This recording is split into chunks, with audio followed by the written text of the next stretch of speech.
Salut à tous, ravi de vous retrouver sur Direct Course, nouveau Quintet Plus en province en ce mercredi 9 septembre, puisqu'après Cran lundi, Toulouse mardi, c'est l'hippodrome du Lion d'Angers qui nous accueille pour un nouvel événement. Il s'agira d'un handicap. Voici ma sélection pour cette rencontre. J'ai placé en tête numéro 8, Forever, qui vient de rejoindre l'effectif de Yann Barbero après une deuxième place acquise dans une course à réclamer où il était ce jour-là devancé du minimum. Un cheval qui effectue ici son retour dans les handicaps avec de sérieuses prétentions, d'autant qu'il a hérité d'un bon numéro dans les stalles de départ. Je lui poserai le numéro 13, Calamari, qui a recouvré ses meilleures sensations après un début d'année discret.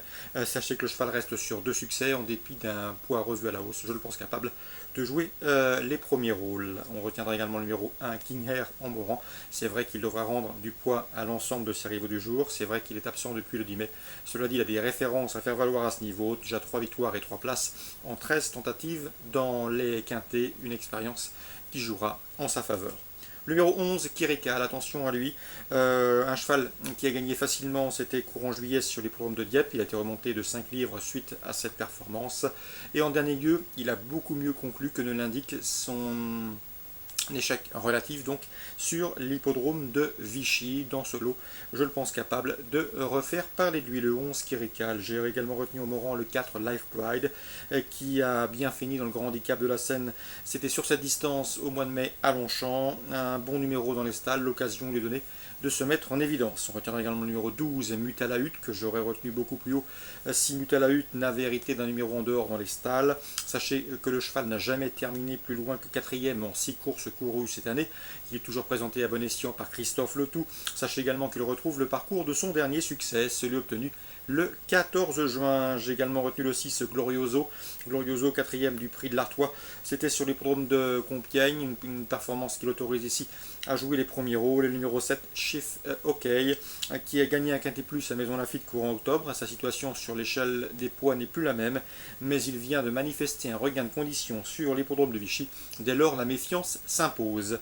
8, 13, As, 11, devant le 4, le 12, le 6 et le 7. Je répète, 8, 13, As, 11, 4, 12, 6 et 7. Toujours au Lion d'Angers, dans la première, on reprendra le 102 Check El Jack qui s'est imposé très facilement à l'occasion de sa course de début. C'était sur ce tracé, rien ne s'oppose à une confirmation. Le 102 Check El Jack pour une nouvelle victoire possible. Dans la troisième, l'entraînement à l'Aquetil avec le 306 Cabriole Mag peut se mettre en évidence une nouvelle fois sur cette piste. Cabriole Mag qui a été accrédité d'encourageant début, qui a affiché des progrès depuis l'exercice. Logiquement, c'est une bonne base de jeu. Je me méfierais toutefois pour ce 306 qui est donc bien débuté sur ce tracé des débutants, le 308 Coq Blue, entraînement Philippe Pelletier, et le 309 Kamoka, entraînement Linders, deux AQPS qui font l'objet de bruits relativement favorables et qui s'élancent avec la confiance de leur entourage respectif.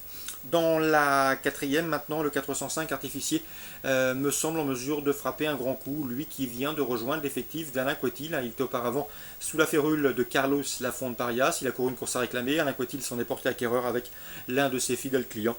Donc le 405 Artificier, candidat aux premières places, selon moi. En tout cas, c'est un cheval qui donne satisfaction à son nouvel entourage. Dès lors, il ne faudrait pas être surpris de le voir à l'arrivée et disputer la victoire. Dans la huitième, je vous conseille également une rentrante de qualité. C'est le 802 Ambre de la Roque, qui a toujours montré des moyens à son entraîneur Jean-Luc Guillochon.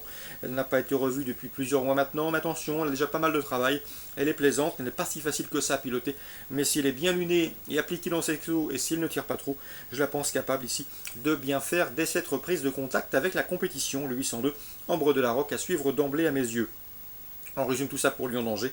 La première, le 102, la troisième, le 6, attention au 8 et au 9, la quatrième, le 405 et la huitième, le 802. Concernant Cavaillon, je reprendrai le 605 Cash Booster. Grégory Laurent, mon entraîneur, m'a toujours dit qu'il faisait partie des meilleurs espoirs de sa promotion. Les meilleurs espoirs chez lui dans cette promotion, pardon. Un cheval qui avait bien gagné sur les programmes de Lyon-la-Soie courant mai. Il n'a pas fait sa valeur pour sa rentrée dernièrement. Il devrait accuser des progrès sur cette course de rentrée effectuée à Divonne. On lui posera, et à mon avis, il constitue un rival sérieux pour le 606, c'est Charmeur de Brévol qui vient de s'imposer plaisamment sur les programmes de Divonne le 25 août. Et le 607 Caberlo qui reste également sur un succès. C'était sur ce tracé de Cavaillon. Donc le 605, le 6 et le 7 qui me semblent être en mesure de se disputer les premières places dans ce 6e rendez-vous. Dans la 8e, nous avons a priori une bonne base solide, c'est le 810 Valet de Charme qui a vraiment tout pour elle. Valet de Charme qui fait face à un bel engagement, qui sera déféré les 4 pieds pour l'occasion. Sachez également qu'elle reste sur 2 places de 2e consécutives, et ce en pareille société. Dès lors, difficile de ne pas l'envisager comme une base de jeu. 810 Valet de Charme. Voilà pour les infos de ce mercredi 9 septembre. Je vous souhaite d'excellents jeux à tous, une bonne journée, et on se donne rendez-vous demain pour une